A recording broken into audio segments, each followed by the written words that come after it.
โมทนาบุญมือนี่กะเอาเรื่องธรรมะเบาๆนะทุกฟังจากหัวข้อหนึ่งเอาเรื่องมันมีอยู่หาหัวข้อนี่แหละตัวแรกๆคือศรัทธาตัวสองเป็นปาโมทย์แล้วปิติมีปิติมีอย่างอีกมีปัสสัทธิมันเป็นภาษาบาลีนะจังหน่อยเนาะเป็นสุขเป็นสมาธิหลักธรรมอยู่ในพวกนี้มันอยู่ในพระไตรปิฎกอาตมาไปคนพ่อเมื่อวานนี่แหละไอ้พ่อมันอยู่ในเล่ม24นะเพิ่นก็บอกไปมันจริงๆแล้วมันเป็นธรรมสมาธิไว้หัวข้อหลักๆเพิ่นก็บอกในเรื่องของคนเฮาต้องมีความปราโมทย์แปลว่าไหนยายสดชื่นสดชื่นก่อนบ้านเฮาใส่ปิติปราโมทย์ความบอกแต่ว่าเวลาทำงานมันจริงๆแล้วการทำงานนั่นคำที่ศัพท์ที่มันใส่กันก่อนก็คือคนเฮาต้องมีจิตใจสดชื่นแจ่มใสสะก่อนตื่นเช้ามาต้องหูจักคืออากาศนี่มันบ่ครึ้มนะมีเนี่ยก็ยังมือนี่แสงแดดออกดีจังซั่นนะเพิ่นว่าอากาศมันแจ่มใสจิตใจคนมันต้องแช่มชื่นแจ่มใสนะมันต้องมีจังซั่นนี่จังสิมีความเชื่อมั่นเพิ่นว่าศรัทธามันจังสิเกิดขึ้นนะจังสิมีแรงจูงใจศรัทธาจังสิเชื่อมั่นใจตัวเจ้าของเองนี่ปลูกสร้างขึ้นมาเพื่อที่หยังเพื่อให้ความอิ่มใจปีตินี่ความปราบปลื้มอิ่มใจดิอิ่มจังเดียวเกิดอิ่มใจพอแต่อิ่มใจแล้วตัวใดต่อไปคือความเบาใจมันที่เบาทั้งกายเบาทั้งใจได้คนอื่นว่าปัสสัทธิขันเบากายเบาใจเราบาดนี่สุขมาเราบาดสุขเราเย็นเบาสบายเฮ็ดหยังก็สบายนะถูกต้องแล้วอันนี้เราความแน่นิ่งแนวนิ่งใจนั่นแหละความเป็นสมาธิมันยังสิเกิดดิสุขเป็นบรรทัดฐานของสมาธิดิขันเฮ็ดเราบ่สุขบ่มีแห้งภาษาบ้านเฮาเฮ็ดบ่มีความสุขหรอกเฮ็ดใจเฮ็ดนั่นน่ะมันแสดงว่าเฮาเฮ็ดผิดนั่นน่ะเฮาไปกุมมันบ่ถูกนั่นน่ะคือยังไม่เฮ็ดท่านเนี่ยเฮ็ดเดี๋ยวครบอุกอังทั้งขยายอย่างเฮ็ดละเถียงกันมายิ่งมาเยือดทั้งสันทั้งปีเลยมันก็เพิ่นยังว่าเฮ็ดบุญ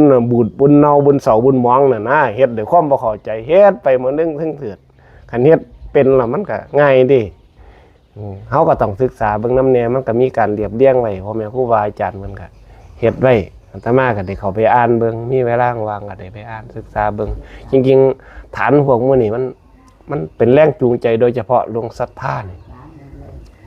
ฉันทะตัวนี้ตัวศรัทธาตัวที่เป็นฉันทะตัวนี้แรงจูงใจมุ่งเพื่อให้มันเป็นไปโดยธรรมชาติโดยธรรมดาของมันบ่คือยังไงตัณหาเด้แตกต่างกันหลายเด้แต่ระวังตัณหานี่อยากเอามาขอบมาคล้องอยากเฮ็ดแบบตามจิตตามใจของเฮาขันออกมาจังหน่อยก็เบื่อหน่ายมันบ่คือยังฉันทะเด้ความแรงจูงใจที่อยากให้มันเป็นไปตามคือแบบว่าเฮาเห็นผู้ใดผู้หนึ่งตกทุกข์ได้ยากมากสิไหม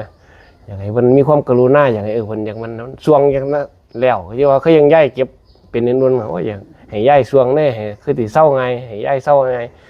นั่นย้ายก็โพสต์ไปจังซี่นะโพสต์นั่นจำนำ Facebook จังซี่เขาก็หายไว้นะยายนั่นนะจังซั่นมันก็เป็นจังซั่นน่ะ